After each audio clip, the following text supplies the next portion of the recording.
لا حول ولا قوة إلا بالله العلي العظيم. أعوذ بالله السميع العليم من الشيطان اللعين الرجيم. بسم الله الرحمن الرحيم. الحمد لله رب العالمين، والصلاة والسلام على سيد الأنبياء والمرسلين، سيدنا وشفيع ذنوبنا وطبيب نفوسنا وحبيب قلوبنا مولانا بالقاسم محمد. اللهم صل على محمد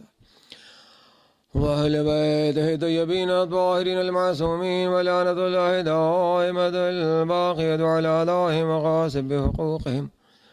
ومنكر فضائلهم أجمعين من يومنا هذا إلى قيام يوم الدين. أما بعد، فقد قال الله الحكيم في كتابه الكريم: بسم الله الرحمن الرحيم. وبشر الصابرين الذين إذا أصابتهم مصيبة قالوا إنا لله وإنا إليه راجعون. برادران ایمانی، پروردگار عالم قرآن مجید کی آیت مبارکہ میں اپنے نبی کریم سرکار احمد مجتبیٰ حضرت محمد مصطفیٰ صلی اللہ علیہ وآلہ وسلم کے ذریعے اپنے بندوں، صبر کرنے والوں، اللہ کی راہ میں خضوع و خشوع سے پیش آنے والوں، اس کی اطاعت، اس کی فرما برداری کے ذریعے اس کی فرما برداری کرنے والوں کو پر اپنے نبی کے ذریعے پیغام دے رہا ہے کہ بشر صابرین، اے میرے حبیب آپ صبر کرنے والوں کو بشارت دے دیجئے۔ ظاہر آیت مبارکہ بڑی طولانی ہے، مختصر سی گفتگو کہ پروردگار عالم پہلے امتحان پر پیغمبر کو یہ امت تک پہنچانے کی بات کہہ رہا ہے کہ میرے حبیب آپ یہ بتا دیجئے کہ تم سب کا امتحان ہوگا، اور جب امتحان کی اس نے نوعیت بھی بتا دی، امتحان کی خصوصیت بھی بتا دی، امتحان کی کیفیت بھی بیان کر دی، تو اب وہ ارشاد فرما رہا ہے کہ وَبَشِّرِ الصَّابِرِينَ، اے میرے حبیب آپ صبر کرنے والوں کو بشارت دے دیجئے کہ ان پر جب بھی کوئی مصیبت پڑتی ہے تو وہ جزا و فضا، وہ گلہ و شکوہ نہیں کرتے ہیں، بلکہ وہ بڑے خضوع و خشوع کے ساتھ، بہت ہی خاکساری اور انکساری کے ساتھ اللہ کی بارگاہ میں یہ کہتے ہوئے نظر آتے ہیں: انا للہ و انا الیہ راجعون، ہم اللہ کی بارگاہ سے آئے ہیں اور اسی کی بارگاہ پلٹ کر جانا ہے۔ ظاہری آیت مبارکہ میں جہاں بشارت ہے، نذارت ہے پیغمبر کے ذریعے سے، وہاں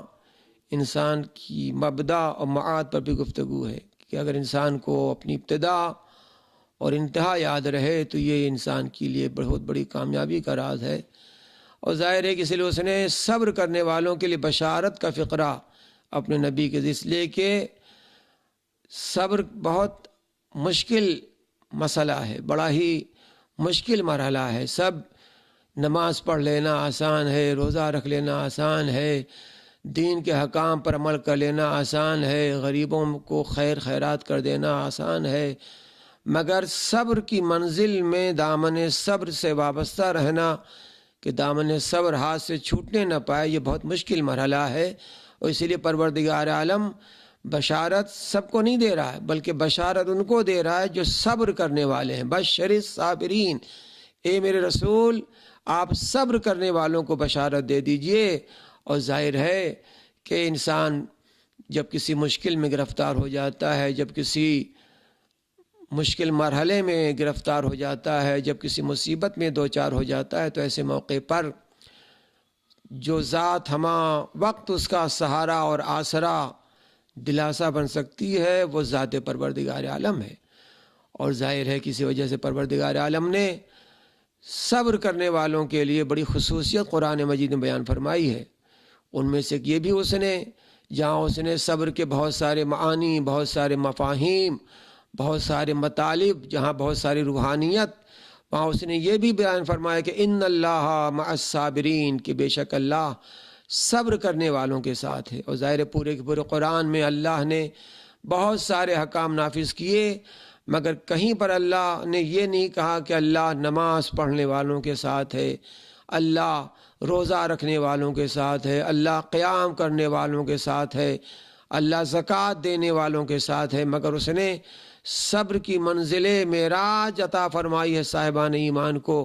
کہ اس نے کہا کہ ان اللہ مع الصابرین، کہ بے شک اللہ صبر کرنے والوں کے ساتھ ہے۔ اور یہاں یہ تمام کے تمام آیات پروردگار عالم نے ارشاد نازل فرمائی اپنے نبی کے ذریعے۔ وہاں یہ بھی قرآن مجید میں آپ کو ملے گا کہ وہ جناب موسیٰ اور خضر کی گفتگو کا واقعہ بھی قرآن میں ملے گا، اور جناب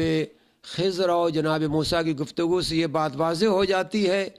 کہ جس کا علم زیادہ ہوتا ہے اس کا صبر بھی زیادہ ہوتا ہے۔ جہاں علم میں کمی ہوتی ہے وہاں صبر میں بھی کمی ہو جاتی ہے، اور اسی لیے کہ وہ دشمنوں کے مقابلے میں، مشکلات کے مقابلے میں، کٹھنائیوں کے مقابلے میں، مراحل کے مقابلے میں اگر کوئی ہر لمحہ کسی مومن کو سہارا دیتا ہے تو یہ قوت صبر ہے، کہ جو ظالم کے مقابلے میں، جو استبداد کے مقابلے میں، جو قاہر کے مقابلے میں، جو جابر کے مقابلے میں انسان کو سہارا دیتا ہے، یہ قوت صبر ہے، کہ جس کے پاس جس قدر قوت برداشت ہوگی، جس قدر قوت صبر ہوگی، جس قدر یہ صبر کا ملکہ ہوگا، اسی قدر انسان وہ اللہ کی نگاہ میں محبوب، اللہ کی نگاہ میں پسندیدہ قرار پائے گا۔ اور ظاہر ہے کہ یہ دیکھیں کہ انسان اپنے بھائیوں سے رخصت ہو جاتا ہے، کبھی کسی کے سر سے باپ کا سایہ اڑ جاتا ہے، کبھی کسی کے بھائی کا ساتھ چھوٹ جاتا ہے، کبھی کوئی یتیم ہو جاتا ہے، کبھی کوئی بے کس ہو جاتا ہے، مگر تمام منازل میں جو صاحبان ایمان ہیں وہ صبر کے جادے سے ہٹتے نہیں ہیں، وہ صبر کے راستے سے علیحدہ نہیں ہوتے ہیں،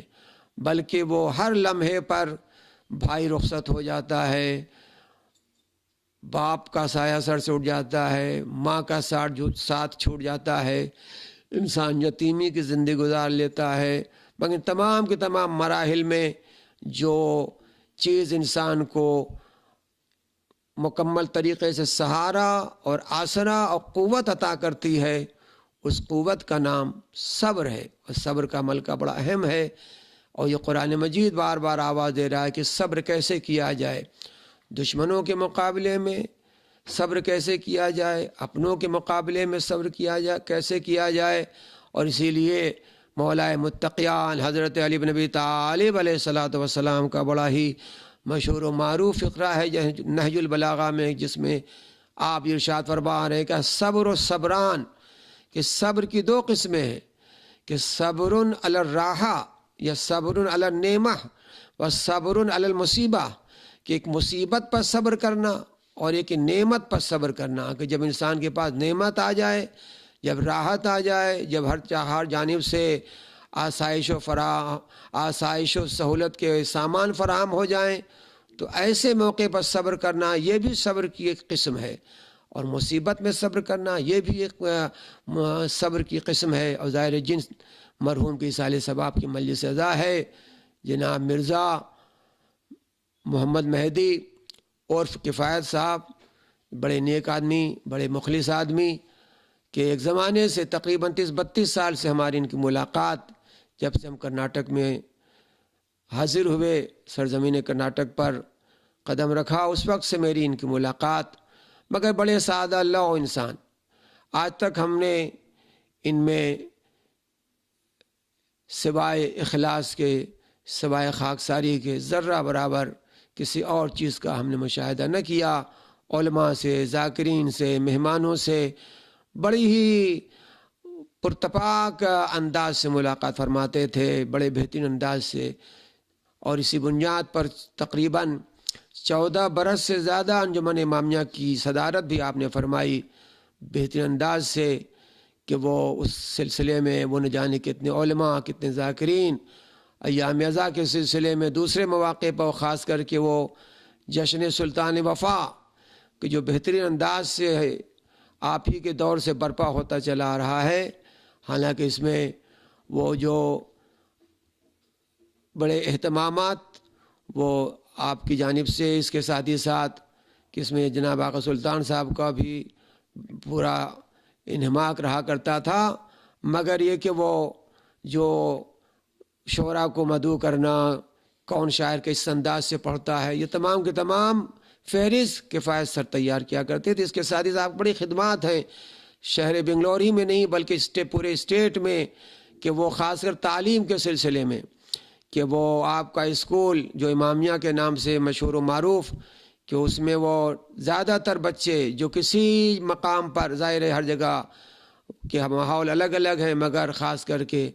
مسلم اور خاص کر شیعہ بچے جو کہیں کامیابی حاصل نہیں کر سکتے تھے،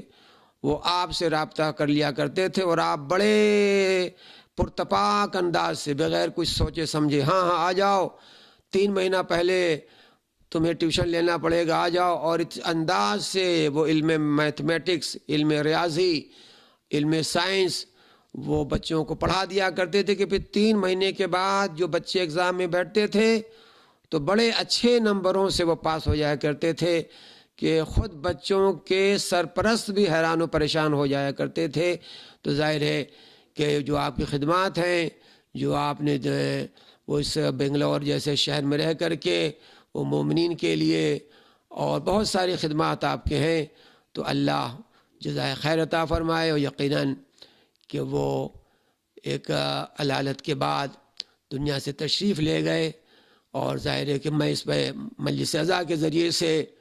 ان کے برادران جناب مرزا عباس علی صاحب، الحاج مرزا عباس علی صاحب اور دیگر برادران، اور ان کے بڑے چہیتے بھتیجے جناب آقا سلطان صاحب، ان کے تمام کے تمام اعزاء اقربا فرزندان، اور خاص کر کے ان کی اہلیہ محترمہ اور تمام کے تمام اعزاء اقربا خدمت میں تعزیت پیش کرتے ہیں۔ اور ظاہر ہے کہ یہ سال 2020 جو آیا، یہ ہم سب کے لیے بڑی کٹھن اور بڑی مشکل کا دور رہا ہے، کہ وہ ایک سے ایک شخصیتیں بنگلور سے رخصت ہو گئیں، کہ دیکھتے دیکھتے ایک اچھی خاصی تعداد، اور اس میں جناب ہمارے کفایت سر بھی دنیا سے تشریف لے گئے۔ ہم کلمات کے ذریعے سے ظاہر ہے مجلس اعزا ہے، اس مجلس اعزا کا ثواب بہرحال ان کی روح کو بڑا سکون حاصل ہوگا، کہ وہ زیادہ تر مجلسیں جو امام علیہ الصلوۃ والسلام کی شہادت سے متعلق، یا جو ان کی اور ان کے برادران و خانوادے کی جانب سے جشن ہوا کرتا تھا مسجد میں، وہ زیادہ تر مجھی سے پڑھوایا کرتے تھے، اور خاص کر کے وہ بی بی زینب اور مولا عباس کا ذکر بڑے انہماک سے سماعت فرمایا کرتے تھے۔ تب یہ دیکھیے کہ جس کا صبر زیادہ ہوتا ہے، جس کا علم زیادہ ہوتا ہے، اس کا صبر بھی زیادہ ہوتا ہے، اور جس کا علم کم ہوتا ہے اس کے ہاں صبر بھی کم پایا جاتا ہے۔ اب اگر دیکھنا ہے صبر کیسے کیا جائے، تو کربلا والوں کو دیکھا جائے کہ وہ کس انداز سے کربلا والے زیادہ صبر پر گامزن ہیں، کہ وہ ایک سے ایک شجاعت ترین شخصیتیں، کہ وہ ہر قدم پر وہ صبر کے جوہر دکھا رہی ہیں۔ ہاں ارباب ادا وہ منزل بھی آئی کہ یہ دیکھیں کہ جہاں کربلا میں بڑے مصائب، بہت سارے آلام و شدائد کا سامنا، وہ کربلا کا یہ پہلا اور آخری واقعہ ہے۔ یوں انبیاء امتحان سے گزرے، اوصیاء امتحان سے گزرے، اولیاء امتحان سے گزرے، مگر چند لمحوں کے لیے جناب ایوب کے امتحان کا ذکر ہے قرآن مجید میں۔ اب اللہ آواز دے رہا، نعم الصبر نعم العبد انہ اواب، کیا بہترین بندے تھے جناب ایوب۔ جناب یعقوب کے صبر کا تذکرہ، جناب یوسف کے صبر کا تذکرہ، سارے کے سارے انبیاء کا تذکرہ تاریخ انبیاء میں موجود ہے، مگر ان کا امتحان ایک مختصر سا تھا، کہ اس کے بعد ان کی آل بھی ان کو مل گئی، اولاد بھی مل گئی، بچے بھی ان کو مل گئے، پراپرٹی بھی مل گئی، جائیداد بھی مل گئی، زراعت بھی واپس دے دی اللہ نے، باغ بھی واپس دے دیے، غلام بھی واپس آ گئے، ان کے مویشی اور دوسرے بھی ساز و سامان واپس مل گئے، مگر حائر کربلا میں زہرا کا چمن ایسا اجڑا، اللہ اکبر۔ ہاں ارباب ادا، ارے کس کس کو رویا جائے، کس کس پر آنسو بہایا جائے۔ حسین نے کیسے صبر کیا، کبھی حبیب کا لاشا اٹھایا صبر کیا، کبھی زہیر کے سرہانے پہنچے صبر کیا، کبھی مسلم نے اوسجا کے سرہانے پہنچے صبر کیا، اور ایک منزل وہ آئی کہ جب مقتل سے آپ کے علم بردار نے آواز دی، آقا غلام کا سلام قبول کیے، لیجئے. ارے یہ امام پہنچے. ایک مرتبہ عجیب کیفیت. اب حسین نے جو مرثیہ پڑھا، امام نے جو مرثیہ پڑھا، کیا فرما رہے؟ الان انکسر ظہری، اے بھیا عباس تیرے مرنے سے حسین کی کمر ٹوٹ گئی. ارے لیجئے، غازی کے سر کو اپنی آغوش میں لیا. بھیا کیسا محسوس ہو رہا ہے؟ فرمانے لگے آقا کچھ عجیب کیفیت ہے. امام نے فرمایا بھیا کچھ وصیت ہو تو بیان کرو. امام کی حکم پر جناب عباس نے کچھ وصیتیں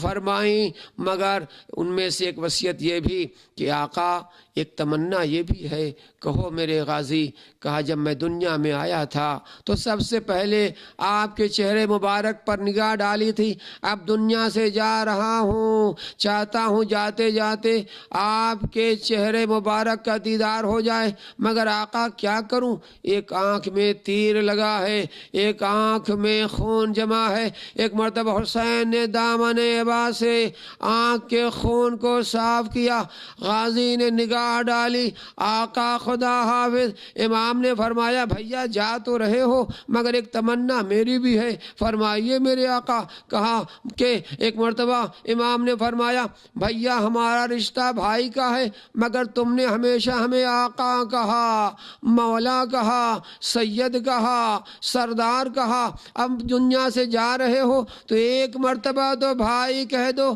کہ غازی کے لب ہلے، اخل حسین علیہ منی السلام. ارے روح جنت کو پرواز کر گئی. عباس دنیا سے کیا گئے، حسین کی کمر خمیدہ ہو گئی. علی اکبر علم سنبھال رہے ہیں، خیمے میں آ رہے ہیں. سکینہ بچوں کو جمع کر رہی ہے، اور مگر جب خیمے میں علم آیا تو مشکیزہ بھی آیا، علم بھی آیا، مگر سکینہ کا چچا عباس فرات کنارے آرام کر رہا ہے. سیعلم الذین ظلموا ای منقلب ینقلبون انا للہ و انا الیہ راجعون. پروردگار محمد و آل محمد کے واسطہ اس قلیل ذکر کو قبول فرما. اس ذکر محمد و آل محمد کے صدقے میں ہم تک جان مال ایمان عذاب روح فاطمہ ہمیں جب پریشان دور فرما. مرحوم کی درجات کو عالی فرما. سوگواران کو صبر جمیل عطا فرما. امام زمانہ کے ظہور میں تعجیل فرما. آپ حضرات سے گزارش ہے کہ ایک مرتبہ سورہ الحمد اور 3 مرتبہ سورہ اخلاص کی تلاوت کر مرحوم کی روح کو ایصال فرما دے. ماتم حسین.